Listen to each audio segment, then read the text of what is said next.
Police just announced the arrest of 5 prolific burglary suspects targeting Indian American and other South Asian community members. Police say these suspects were part of at least 17 burglaries in Kirkland and the surrounding areas. And joining us to continue the important conversation this morning about this is Sergeant Eric Karp with the Kirkland Police Department. Sergeant, nice to have you with us this morning. Yes, nice. Thank you for having me. Thanks for being with us. So let's start with some background on these cases. Where did the initial investigation come from with this? Yeah, so these investigations came just as initial reports from the victims in these crimes, right? Just like any burglary report, a homeowner might go away for the day and then they come back to find that their house has been burglarized or ransacked, and then they call the local police. So each of these cases came in as just initial individual reports. It's not until kind of after the crime happens that our detectives are kind of able to piece these together and then link them all to maybe a single group or a single suspect. Yeah, and when did that happen? When did they connect those dots that the detectives realized these burglaries specifically involved members of the Indian and South Asian community? Yeah, so for us, this has been about a 2-month investigation. And I will say that of those 17 cases, not all those cases are actually cleared. About 8 of them we were able to connect to within Kirkland city limits. But it's even possible that there's other cases that are outstanding throughout the region that maybe these suspects haven't been linked to yet. So there are still open cases regarding this crime ring. And Sergeant, there's apparently some type of connection between California and Washington here. And can you talk about the important role that surveillance cameras played in this? Yeah, so the 5 suspects that we've arrested as part of this investigation are all from the Los Angeles, Palmdale, kind of Southern California region. We don't exactly know why they kept coming up to the King County region several times to kind of commit these burglaries. I don't know if it's because we're along the I-5 corridor or what that connection is.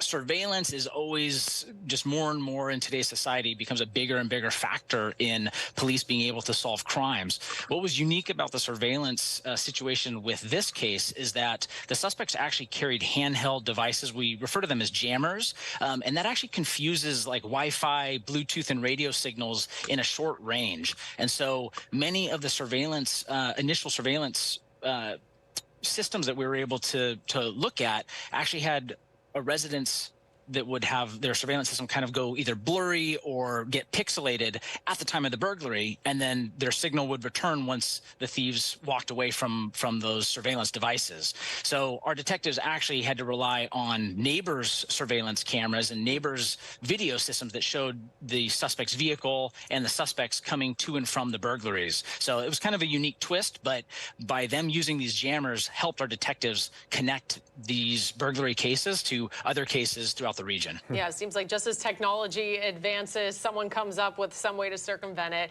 What do we know? What do we know about the suspects other than maybe where they originate from?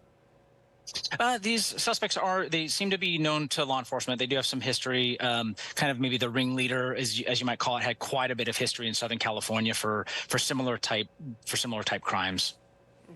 Is there any advice, Sergeant, that you would give to viewers who are watching at home who I'm sure like us are shocked at the amount of crimes that they're connected to? Is there anything that we can take away from this in terms of our own safety? What would you recommend?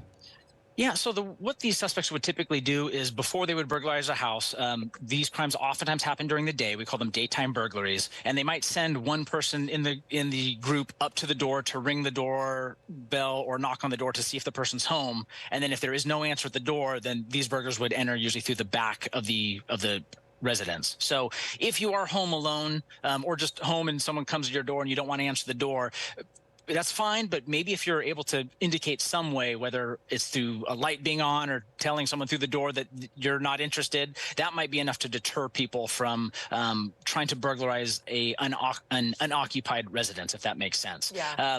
As always, we always recommend that people lock their doors, front and back doors, during all hours. Some of the victims did have unlocked doors, right, which kind of does allow for a little bit easier access. And then also, if you're a neighbor and you see something suspicious around one of your neighbor's properties, give us a call. So police are certainly able to come out and investigate these things right away. Wow, and it sounds like it's the neighbors who you have to thank for even connecting some of these dots in the first place. Yeah, it's actually been touching to see how much our community members have kind of rallied around to support these victims. So it was actually something that was really kind of positive to see. It's good to see that. Sergeant, thanks Thanks so much for your time this morning. If I could spit it out. Appreciate you giving us an update on those cases. I guess For sure. Appreciate your time. Yeah, I guess I had never really thought of a jammer before, because you think, oh, I've got my camera, I'll catch something.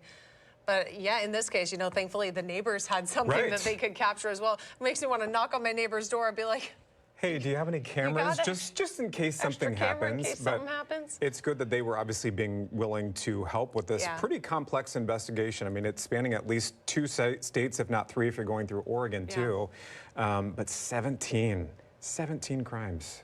And why coming here? It's like we're at the end of the line. We're like far, you know, until you get pretty much scared of. Maybe that's why.